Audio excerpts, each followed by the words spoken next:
Alors commençons par le premier cas. Le premier cas traite d'une tachycardie mal tolérée chez un patient de 67 ans. Vous êtes de garde aux urgences, vous accueillez un patient de 67 ans qui est transféré par le SAMU pour palpitations et dyspnée. Comme facteur de risque, il présente un tabagisme actif, une dyslipidémie, une hypertension artérielle et une hérédité coronarienne avec un infarctus chez son frère assez jeune, à l'âge de 49 ans. Comme antécédent personnel, il présente un syndrome coronarien aigu il y a 6 ans avec une occlusion de l'artère coronaire droite qui a été traitée en urgence par une coronarographie avec pose d'un stent actif.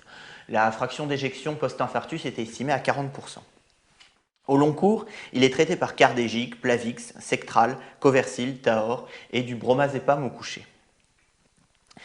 Dans le début de l'après-midi, il a des symptômes qui ont débuté brutalement alors qu'il conduisait sa voiture pour rentrer des courses. Il a d'abord ressenti des palpitations rapides qui persistent toujours au moment où vous voyez le patient, un essoufflement et une douleur thoracique constrictive. Alors passons à la première question. Quels sont les critères électrocardiographiques qui vous permettront de distinguer une tachycardie ventriculaire d'une tachycardie supraventriculaire avec des troubles de la conduction? Donc devant une tachycardie régulière à QRS large, ce qui va vous orienter vers une tachycardie ventriculaire, il faut se baser sur deux choses. D'une part sur les électrocardiogrammes qu'on a pendant la tachycardie et d'autre part sur des électrocardiogrammes antérieurs qui seraient éventuellement disponibles. Sur le CG en tachycardie, les éléments principaux sont la recherche d'une dissociation atrioventriculaire, c'est-à-dire on détecte plus de complexes QRS représentant l'activité ventriculaire que d'ondes P représentant l'activité atriale. C'est quelque chose qui est rare à remarquer sur un électrocardiogramme mais qui est pathognomonique d'une tachycardie ventriculaire. Et donc il suffit à en faire le diagnostic. Les autres éléments principaux, c'est l'existence de complexes de capture ou de complexes de fusion. Complexe de capture, c'est un mélange entre les QRS larges d'une tachycardie ventriculaire et les QRS fins dus à une conduction sinusale normale, ce qui donne un QRS de largeur intermédiaire. Les complexes de capture sont des complexes fins parce qu'on a une onde P d'un rythme sinusal qui a conduite et qui entraîne un QRS fin. Là aussi, l'existence de complexes de capture ou de complexes de fusion est pathognomonique d'une tachycardie ventriculaire. Par ailleurs, il existe d'autres arguments morphologiques qui permettent de différencier une tachycardie ventriculaire d'une tachycardie supraventriculaire avec trouble de la conduction. Si les QRS sont très larges, à plus de 15 centièmes de seconde, si l'axe du QRS est aberrant, situé entre moins 90 et moins 180 degrés, ou si on a un aspect de concordance du QRS entre V1 et V6, c'est-à-dire que le QRS est positif sur toutes les dérivations ou au contraire négatif sur toutes ces dérivations, ce sont des arguments forts mais non pathognomoniques pour une TV. Ça oriente vers une tachycardie ventriculaire mais sans pour autant affirmer le diagnostic avec certitude. Si des électrocardiogrammes antérieurs sont disponibles, il faut aussi noter des éléments qui permettent d'orienter vers une tachycardie ventriculaire ou vers une tachycardie supraventriculaire. Une séquelle d'infarctus de topographie concordante avec la morphologie de la tachycardie ventriculaire est un argument fort pour une TV puisque ça signifie qu'on a une lésion préalable qui peut déclencher la tachycardie ventriculaire. Si sur des ECG antérieurs, on détecte des extrasystoles ventriculaires identiques au complexe de la tachycardie ventriculaire, ça oriente également vers une TV. Alors passons à la deuxième question. Si l'analyse électrocardiographique ne suffit pas, quelle manœuvre pouvez-vous proposer pour avancer dans le diagnostic de tachycardie ventriculaire? Alors il y a essentiellement trois choses qui peuvent être faites dans l'ordre. La première chose, c'est de proposer des manœuvres vagales manuelles, c'est-à-dire un massage carotidien ou une manœuvre de Valsalva, qui peuvent réduire une tachycardie jonctionnelle, qui peuvent ralentir une tachycardie d'origine atriale ou qui n'ont aucun impact sur une tachycardie ventriculaire. Donc en fonction de la réaction aux manœuvres vagales manuelles, on s'orientera pour le diagnostic étiologique. Ensuite, si les manœuvres vagales manuelles ne suffisent pas, on peut proposer des manœuvres pharmacologiques en utilisant des médicaments comme la striadine, des bêta-bloquants, des inhibiteurs calciques. Alors, quand on fait des manœuvres pharmacologiques, il vaut mieux privilégier les médicaments à demi-vue courte parce que c'est moins risqué vu que la manœuvre pharmacologique entraîne une bradycardie qui peut être mal tolérée, donc plus l'effet est court, moins le risque est important. Quand on utilise de la striadine, on a un délai d'action inférieur à 10 secondes et une durée d'action de l'ordre de 10 à 20 secondes. Ce qu'il faut savoir, c'est que la striadine est contre-indiquée en cas d'asthme ou de bronchopneumopathie chronique obstructive. De la même façon que les manœuvres vagales, la striadine va bloquer une tachycardie d'origine jonctionnelle, donc restaurer le rythme sinusal, va ralentir une tachycardie atriale, donc permettre de mieux remarquer les ondes P et de faire le diagnostic plus facilement, et n'aura aucun impact sur une tachycardie ventriculaire. En cas d'échec, on peut proposer des bêta-bloquants de demi-vie courte, notamment les Smolol, c'est le Brevibloc, qui a un délai d'action d'environ 1 minute et une durée d'action de 10 minutes. On peut proposer des inhibiteurs calciques comme le Verapamil ou de la Cordarone, qui a un délai d'action de quelques minutes par voie veineuse, une durée d'action de plusieurs heures. Enfin, si ces manœuvres ne suffisent pas, on peut proposer une sonde endocavitaire ou une sonde œsophagienne qui peut permettre de s'approcher par voie œsophagienne des atriums pour mieux détecter l'activité atriale, donc mettre en évidence une dissociation atrio-ventriculaire. Passons à la troisième question. Donc, troisième question, on vous fournit un électrocardiogramme. Au vu des antécédents du patient, quel est le diagnostic le plus probable ? À la lecture de l'électrocardiogramme, on peut remarquer une tachycardie avec une fréquence cardiaque de l'ordre de 150 par minute, qui est régulière, qui se fait avec des complexes QRS larges, vu qu'ils font plus de 12 centièmes de seconde, donc plus de 3 petits carreaux d'1 millimètre sur l'électrocardiogramme. Et devant une tachycardie régulière à QRS large, on se pose la question entre le diagnostic de tachycardie ventriculaire ou un diagnostic de tachycardie supraventriculaire avec trouble de la conduction. Ici, on ne voit ni dissociation atrioventriculaire, ni complexe de capture, ni complexe de fusion, ce qui ne permet pas de trancher. Du coup, on a des arguments indirects avec la morphologie des QRS. On note un aspect de retard droit, on note un axe vertical à moins 90 degrés et une positivité dans la dérivation VR, ce qui est un argument qui oriente vers une tachycardie ventriculaire. De plus, les QRS sont très élargis, à plus de 150 millisecondes, ce qui est un autre argument qui oriente vers une tachycardie ventriculaire. Par conséquent, le diagnostic le plus probable est celui de tachycardie ventriculaire, d'une part par argument de fréquence au vu du terrain avec un antécédent d'infarctus au niveau de l'artère coronaire droite, donc avec un substrat anatomique pouvant déclencher de la tachycardie ventriculaire, et puis au vu de l'aspect électrocardiographique. Alors, question 4. Malgré votre prise en charge des premières heures, le trouble du rythme ne cède pas. Votre patient se sent de moins en moins bien, il est désormais hypotendu à 8 de systolique et 5 de diastolique, marbré au niveau des 2 genoux, dyspnéique, nécessitant 8 litres d'oxygène au masque à haute concentration. Que proposez-vous en urgence?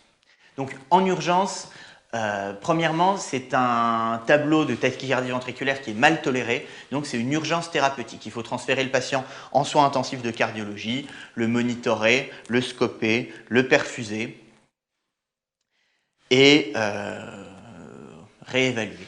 Et puis, le geste principal qui permettra de traiter le patient, c'est de réaliser une réduction en urgence du trouble du rythme par un choc électrique externe. Cette réduction se fait en chambre du patient, en soins intensifs de cardiologie, sur un patient scopé, perfusé, sous anesthésie générale. Ça consiste à administrer un choc électrique externe avec en général, avec une énergie de l'ordre de 200 à 300 kJ afin de restaurer le rythme sinusal. Et puis bien sûr, après le choc électrique, il faudra surveiller le patient en soins intensifs de cardiologie pour réévaluer sa tolérance. 5e question. La manœuvre est un succès et permet de réduire le patient. Son état clinique s'améliore nettement. Dans les heures qui suivent, il n'est plus dyspnéique, la pression artérielle remonte à 135-80 mm de mercure, la douleur thoracique cède. Alors, l'interprétation de cet électrocardiogramme ne fait pas partie des questions cotées dans le dossier, mais il est nécessaire de le comprendre pour la suite. L'élément essentiel à noter, c'est une séquelle d'un infarctus au niveau du territoire inférieur. On peut le remarquer une onde Q dans les dérivations D2, D3 et VF, ce qui est un argument pour une séquelle d'infarctus. Il faut savoir que c'est cette séquelle d'infarctus qui est responsable du déclenchement de la tachycardie ventriculaire qui emmène notre patient aux urgences. 5e question, quel bilan paraclinique proposez-vous? Donc, sur le plan biologique, Il est essentiel de proposer un ionogramme avec une mesure de la kaliémie parce qu'une hypo ou une hyperkaliémie peut favoriser les troubles du rythme ventriculaire. On peut également doser la calcémie, la phosphorémie, la magnésémie. On fera une numération formule sanguine à la recherche d'une anémie pouvant favoriser une dyspnée. On recherchera des signes de mauvaise tolérance de la tachycardie ventriculaire en faisant une urée, une créatininémie à la recherche d'un rein de choc, un bilan hépatocellulaire à la recherche d'un foie de choc. On dosera la troponine pour rechercher d'une part un facteur déclenchant cette trouble du rythme, un facteur déclenchant avec un syndrome coronarien aigu, ou d'autre part pour évaluer une éventuelle souffrance myocardique liée à une ischémie dans un contexte de bas débit.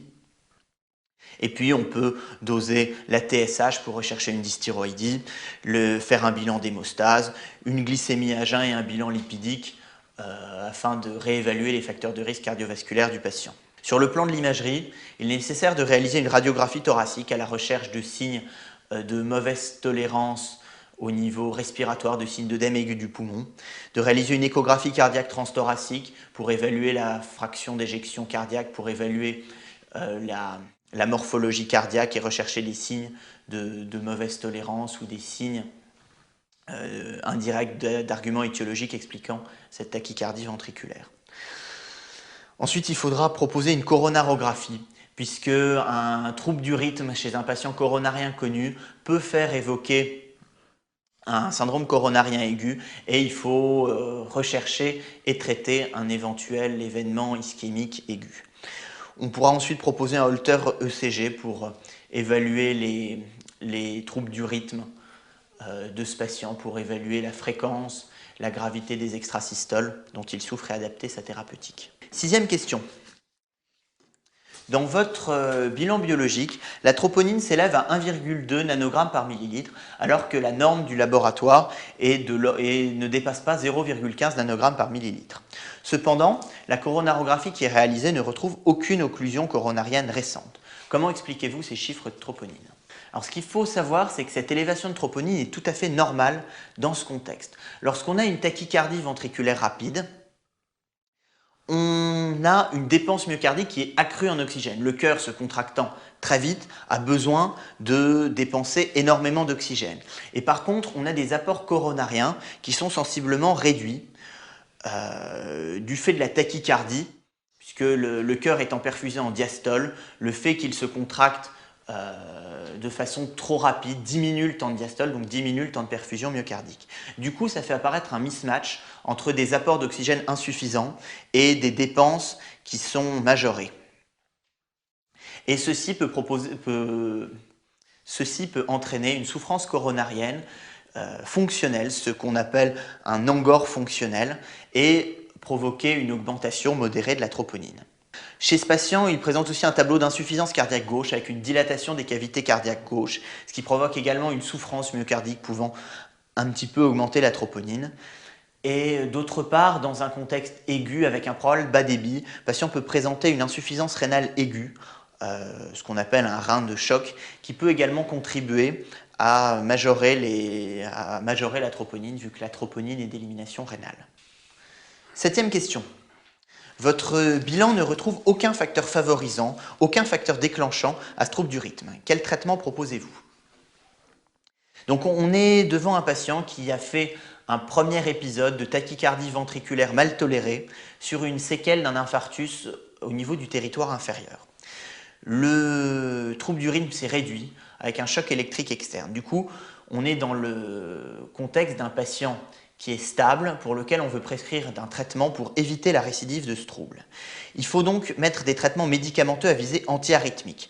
Le premier médicament, dans le cadre d'une cardiopathie ischémique, sont les bêta-bloquants qu'il faut monter à dose maximale.